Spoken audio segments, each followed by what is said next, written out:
Que la paz de Jesús esté contigo. María es corredentora o María no es corredentora, como lo dijo el Papa Francisco. En una audiencia general, el Papa Francisco dijo esta frase: María no es corredentora. Ahora, ¿en qué contexto lo dijo?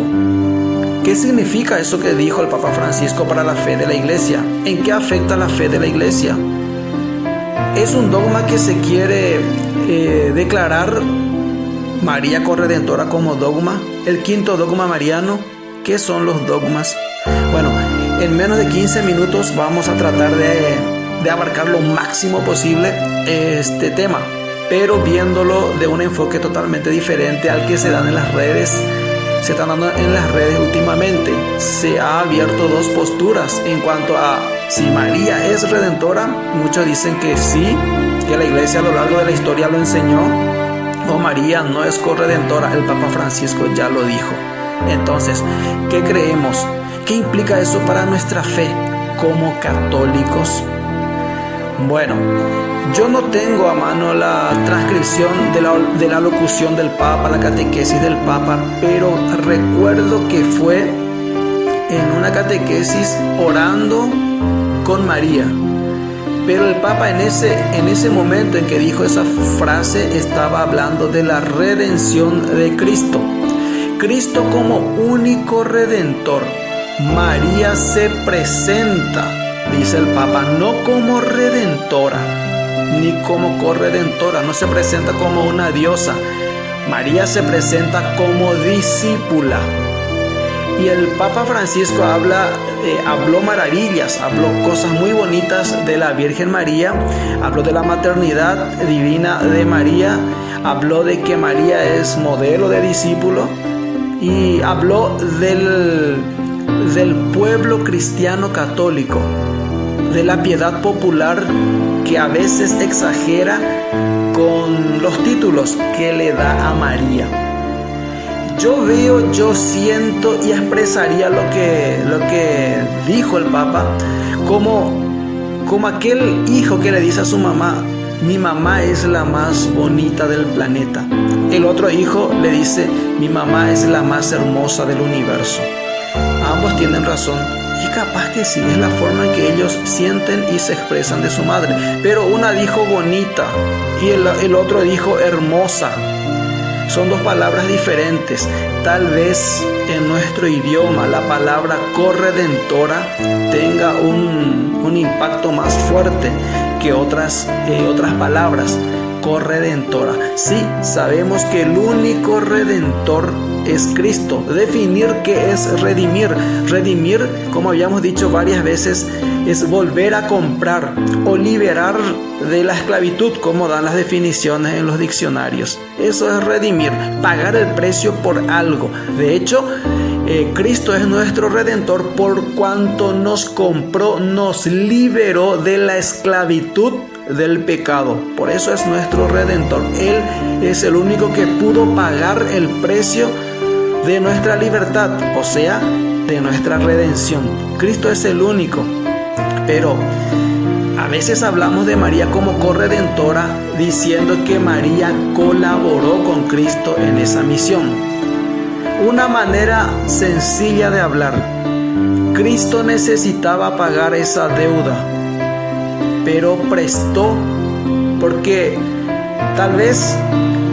Él quiso, porque Dios quiso, prestó de María para completar el precio de la redención.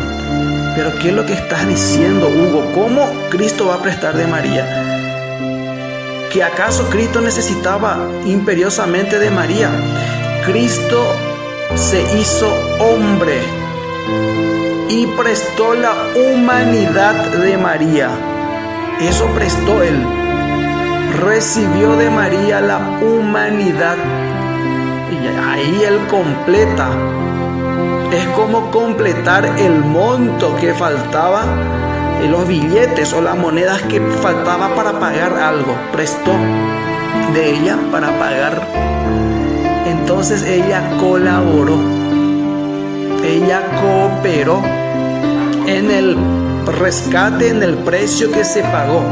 Sabemos que María representó a toda la humanidad. Por eso también varios padres de la iglesia han dicho que María es corredentora, y que también los hombres, los santos de la iglesia, nosotros los hermanos también estamos llamados a ser corredentores, por cuanto cooperamos en la redención de la humanidad, por cuanto nos unimos al sacrificio de Cristo, como el mismo Pablo lo decía creo que era en Gálatas o Colosenses, no recuerdo, decía que él se une a los sacrificios de Cristo también.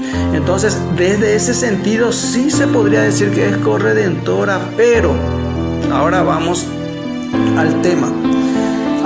El Papa lo dijo mal o no lo dijo mal. ¿Quién inspiró al Papa para decir eso? Vamos a aclarar el tema del Papa. De hecho, el hecho de que todos seamos hermanos no quiere decir que todos somos iguales en la iglesia. Claramente Cristo quiso que algunos tuvieran autoridad sobre otros, como guías de los demás, instrumentos de unidad. En la iglesia pasa lo mismo que en una familia. Todos se consideran hermanos con relación a Dios, el Padre común de todos. Pero entre los miembros de la misma familia, algunos son padres y otros son hijos.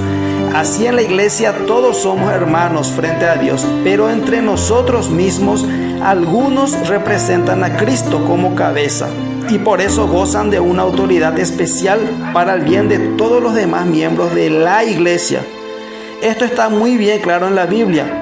Por eso no podemos seguir a Cristo rechazando lo que Él mismo estableció.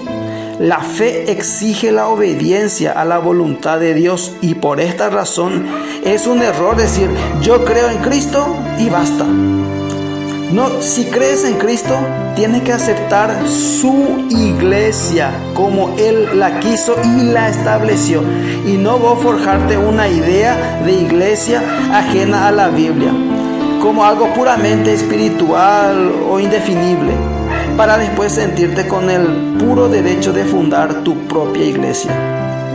Entonces, mientras que por un lado Jesús hablaba a las muchedumbres, como dice en Lucas capítulo 5, versículo 1, Él también instruía a sus discípulos, como dice en Marcos 4, del 33 al 34. Tenía predilección, era muy cuidadoso para hablar a sus discípulos, y no quería que nadie lo supiera, va a decir el evangelista. Por el otro lado, escogió a 12 hombres a quienes llamó apóstoles. ¿Qué significa apóstoles? Enviados. Y en esa formación de esos apóstoles, Él dedicó mucho tiempo y lo hizo con mucho cuidado. Entonces, en Marcos 3, del 13 al 15 dice: entonces Jesús subió al cerro y llamó a los que Él quiso y vinieron a Él. Así instituyó a los 12 para que estuvieran con Él y para enviarlos a predicar, dándole el poder para echar a los demonios. En Juan 13:20 dice: el que recibe al que yo enviare, me recibe a mí. Y en Lucas 10:16 dice: el que a ustedes oye, a mí me oye. Entonces Jesús a esos 12 le dio una autoridad muy especial que no le dio al resto de la iglesia.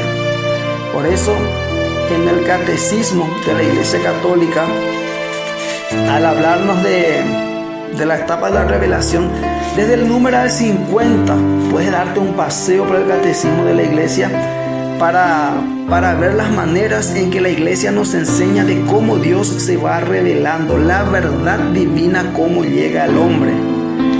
En el numeral 65 en adelante dice el catecismo de la Iglesia Católica: muchas veces y de muchos modos habló Dios en el pasado a nuestros padres por medio de los profetas. En estos últimos tiempos nos ha hablado por medio del Hijo. Hebreos 1, del 1 al 2. Cristo, el Hijo de Dios hecho hombre, es la palabra única, perfecta e insuperable del Padre. En Él lo dice todo, no habrá otra palabra más que esta. San Juan de la Cruz, después de otros muchos, lo expresa de manera luminosa, comentando Hebreos 1, del 1 al 2. porque en darnos, como nos dio a su Hijo, que es la palabra suya, que no tiene otra, todo nos lo habló junto y de una vez en una sola palabra, porque lo que hablaba antes en partes a los profetas, ya lo ha hablado por él, dándonos al todo, que es su Hijo. Por lo cual, el que ahora quisiese preguntar a Dios o querer alguna visión o revelación, no solo haría una necedad, sino haría agravio a Dios, no poniendo los ojos totalmente en Cristo, sin querer cosa otra o novedad.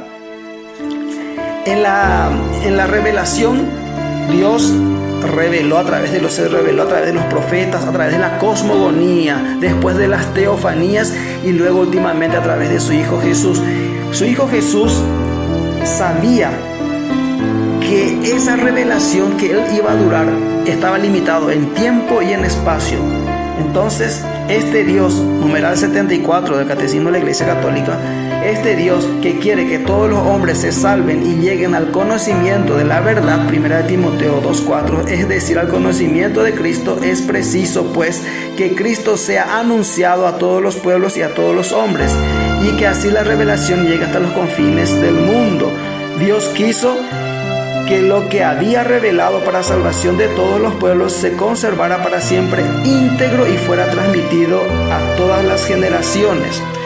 Cristo, nuestro Señor, en quien alcanza su plenitud toda la revelación de Dios, mandó a los apóstoles a predicar a todos los hombres el Evangelio como fuente de toda verdad salvadora y de toda norma de conducta, comunicándoles así los bienes divinos, el Evangelio prometido por los profetas, que él mismo cumplió y promulgó con su voz. La predicación apostólica, la transmisión del Evangelio según el mandato del Señor, se hizo de dos maneras: oralmente y por escrito. Eso es numeral 76 del Catecismo de la Iglesia Católica. La tradición y la Sagrada Escritura están íntimamente unidas y compenetradas, porque surgiendo ambas de una misma fuente se funden en cierto modo y tienden a un mismo fin. Una y otra hacen presente y fecundo en la Iglesia el misterio de Cristo, que ha prometido estar con los suyos para siempre hasta el fin de los tiempos. La tradición apostólica y tradiciones eclesiales, la tradición de que hablamos aquí es la que viene de los apóstoles y se transmite lo que ellos recibieron de las enseñanzas y del ejemplo de Jesús y lo que aprendieron por el Espíritu Santo. En efecto, la primera generación de cristianos no tenía aún un Nuevo Testamento escrito, y el Nuevo Testamento mismo atestigua el proceso de la tradición viva. El depósito de la fe confiado a toda la Iglesia, numeral 84, el depósito de la fe, Depositum Fidei, contenido en la Sagrada Tradición y en la Sagrada Escritura, fue confiado por los apóstoles al conjunto de la Iglesia. Fiel a dicho depósito, todo el pueblo santo, unido a sus pastores, persevera constantemente en la doctrina de los, repito, todo el pueblo santo, unido a sus pastores, persevera constantemente en la doctrina de los apóstoles y en la comunión, en la fracción del pan y en las oraciones, de modo que se cree una particular concordia entre pastores y fieles en conservar, practicar y profesar la fe recibida. Vuelvo a repetir, todo el pueblo santo, ahí todos unidos con sus pastores, perseveran constantemente en la doctrina de los apóstoles y en la comunión, en la fracción del pan y en las oraciones, de modo que se cree una peculiar concordia entre pastores y fieles en conservar, practicar y profesar la fe recibida. El oficio de interpretar auténticamente la palabra de Dios oral y escrita ha sido encomendado solo al magisterio vivo de la Iglesia, el cual lo ejercita en nombre de Jesucristo, es decir, a los obispos, en comunión con el sucesor de Pedro, el obispo de Roma. Esto es el magisterio de la Iglesia. Cómo la revelación fue encargado al magisterio de la Iglesia. encabezado por el sumo pontífice, por el Papa, cómo es que la